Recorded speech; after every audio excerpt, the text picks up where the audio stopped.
And post-breakup is kind of where it's just where we're exposed to more of who they actually are. Their narcissistic behaviors, just we see how manipulative and self-serving in nature that these narcissists are post-breakup. It's all about control. It's all about dominance. It's not a genuine concern for your well-being. So when you're dealing with a narcissist, it's not about maintaining any kind of connection with them. It's more of a survival of getting away and staying away. And when they show up with this little friendship ring that they're trying to offer, you have to almost see that friendship ring as almost like it's made out of plutonium.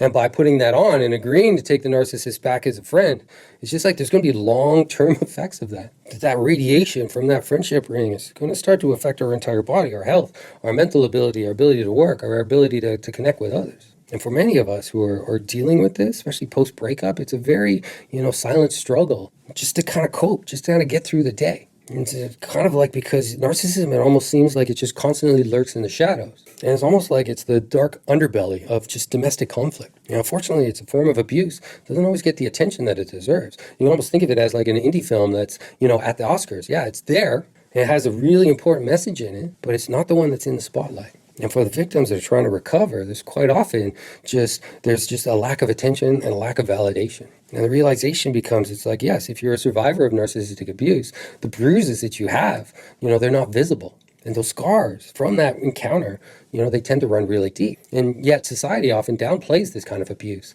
It's like being stuck in a movie where everyone insists that, you're overreacting to this ghostly presence. So like you're in a haunted house and it's just kind of all falling apart around you.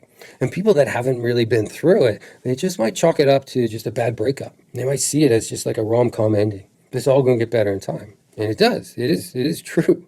But that recovery period from a normal relationship and a narcissistic one is vastly different, because it's involving, trauma bonds and complex trauma that needs to heal. And for us to just kind of get our lives back and make sense of things again. Like, are you following me so far? I hope you are, because if you are, I asked to just, like, share, comment. Tell me exactly what's coming up for you as you're watching this. Is this something that you're experiencing?